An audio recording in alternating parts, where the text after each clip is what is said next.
Bonjour mes amis, nous commençons maintenant un nouvel épisode de notre Café avec Spiritisme. Et aujourd'hui, c'est notre ami Gustavo Silveira qui nous apporte le commentaire du jour. Gustavo réfléchit sur un passage de l'Évangile de Jean, chapitre 3, verset 2.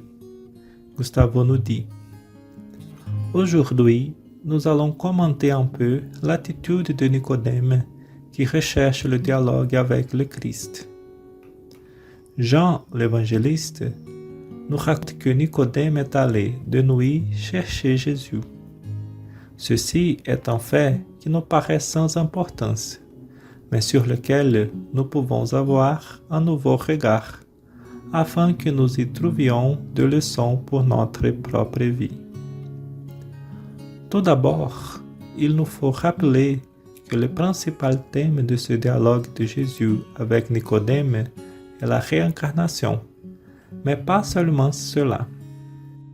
L'esprit Humberto de Campos nous rappelle, dans le chapitre 14 du livre Bonne Nouvelle, qu'en évoquant l'idée de la réincarnation, Jésus, en vérité, voulait parler de la manière dont le processus de rédemption de l'esprit se réalise, c'est-à-dire de quelle façon la loi nous amène au processus de réajustement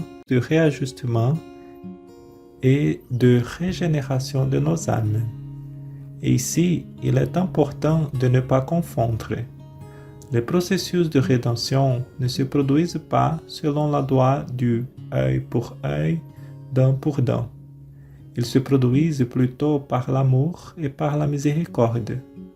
Et c'est pour cela que ces processus sont aussi appelés processus éducatifs de l'âme. Avec cette perspective, nous pouvons percevoir qu'en cherchant Jésus la nuit, Nicodème représente beaucoup d'entre nous qui nous disons chrétiens. Si nous considérons par exemple que la nuit peut représenter nos périodes de difficulté et de douleur, alors cela signifie que Nicodème a cherché Jésus seulement dans un moment problématique, exactement comme nous le faisons de nombreuses.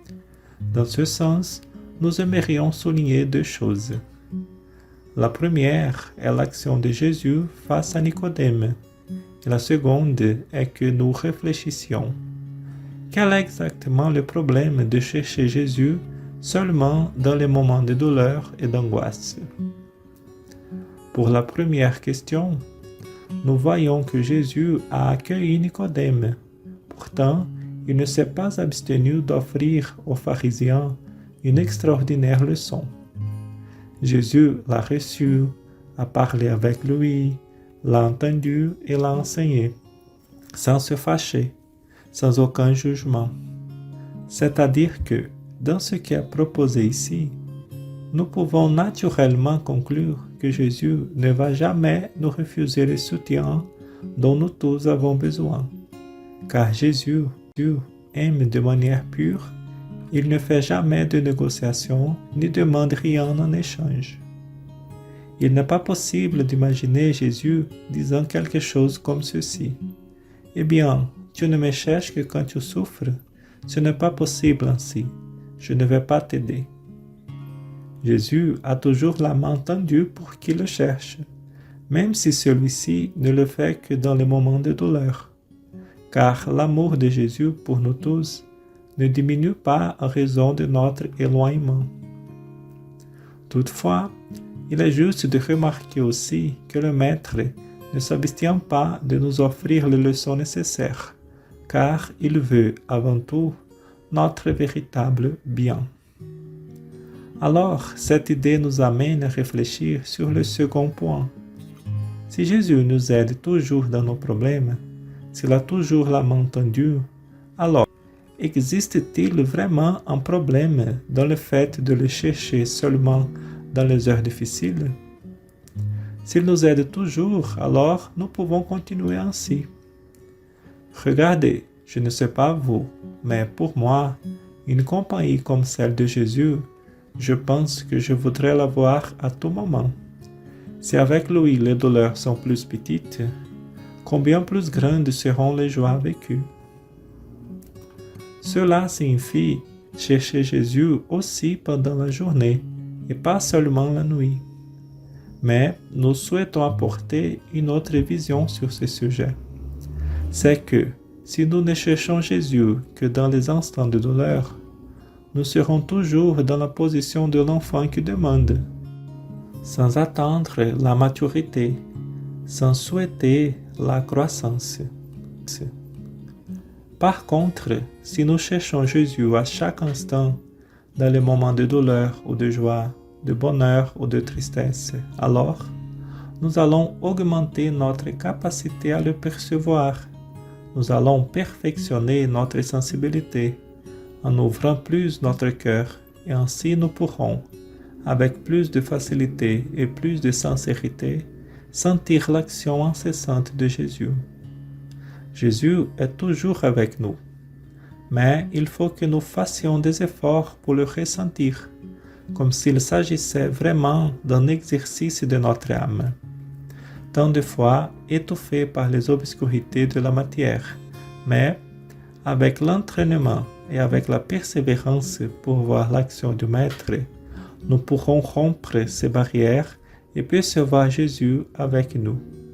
La relation avec Jésus se résume à des situations de douleur, alors ce sera toujours une relation de moi envers lui basée sur l'intérêt.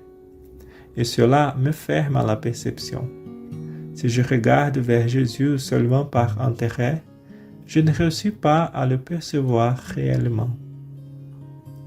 Cependant, si je cherche à ressentir la présence et la compagnie de Jésus chaque jour, dans toutes les heures, alors je réussis à percevoir dans la douleur l'opportunité de témoignage, de réajustement, et là, je réussis à grandir, à dompter mes penchants inférieurs, pour que la clarté de l'Évangile puisse m'indiquer la direction à suivre. Il est important que nous fassions confiance à Jésus, en lui demandant le soutien pour supporter les témoignages auxquels la vie nous convoque. Il n'y a aucun problème à cela. Toutefois, il est urgent de reconnaître qu'il ne suffit pas de faire confiance au Maître. Il faut aussi que le Maître puisse nous faire confiance. Cependant, pour cela, il nous faut dépasser les barrières de l'intérêt et nous rapprocher sincèrement du Christ. Cherchons Jésus dans tous les instants, en ouvrant notre cœur pour que l'Évangile oriente notre marche. Et cela nous conférera plus de conditions pour remarquer vraiment, dans les difficultés de la vie, ces processus de rédemption et de régénération dont Humberto de Campos nous parle dans le livre Bonne Nouvelle. Plus de révolte, plus de rébellion devant la douleur, plus d'immaturité d'enfants qui demandent sans mesurer les conséquences, mais la sincère acceptation de celui qui a déjà perçu que Jésus est toujours près de nous et qu'une invitation pour le témoignage n'est pas une punition, c'est un vœu de confiance et le partage de la responsabilité. Merci beaucoup à toutes et à tous et rendez-vous au prochain épisode de notre Café avec.